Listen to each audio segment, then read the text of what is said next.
Hey, I'm Matias, and I'm here to talk on my mental health. I was diagnosed with schizotypy when I was just about 19 years old, and I've been dealing with it for a year now, maybe a little bit more.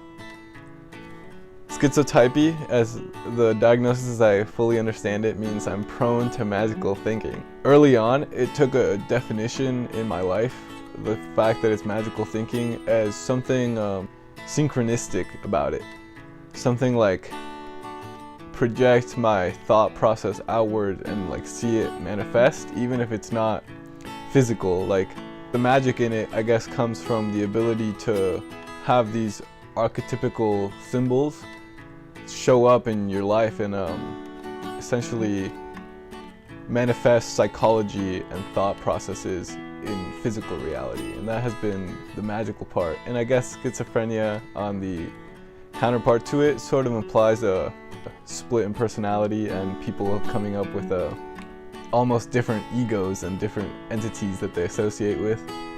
And that, I think, has been one thing that I think is like crucial that people understand in my experience. Is like, I've never had a different personality. I've always been me, and just like to have people know that like a diagnosis doesn't mean that I'm like crazy.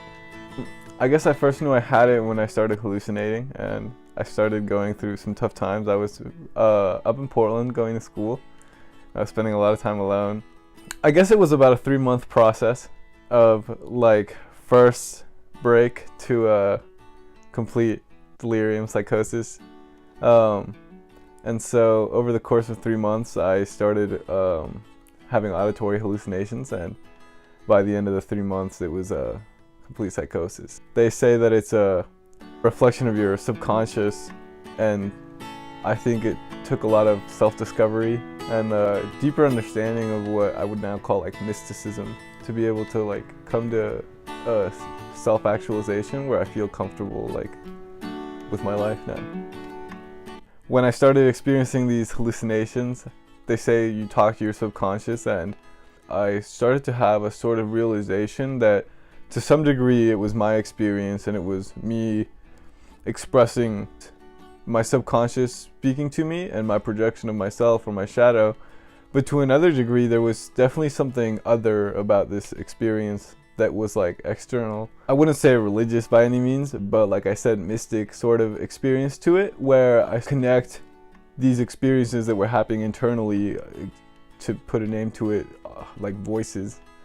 They started to manifest externally, and I started to connect my external reality with my internal presence. The recovery process for me was really taking a serious, discerning look at what's positive and what's negative and how I'm going to interact with each side of that.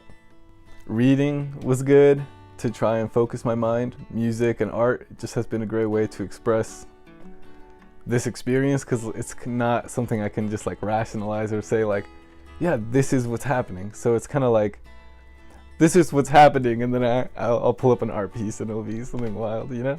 Like, that's what's happening. More and more, they're starting to see me like do better and better, and they're finding more comfort. So I think at first it was a lot of panic of like, this is my child, like, how can I help you when I don't know what's going on? And now it's been more of like, okay, you got it. Like, we're happy to see that you're like sound. From that point, it just became like more and more support and less worry. I guess if I had any advice for anyone going through it, it would be patient and look for the signs of progress. So a big gauge for me on how I'm doing is how other people interact with me. Like if I can tell that they're worried about me, it becomes harder for me to be like, feel like I'm doing good. And to some degree that's accurate, right? If people are worried about you, then you're probably not doing so hot. Being able to like have a supportive family and like understand that when your friends aren't being supportive, that affects like your entire experience. I'll end with a quote from a poem that says, make new friends, but keep the old. One is silver and the other one's gold. So value the people that value you the most.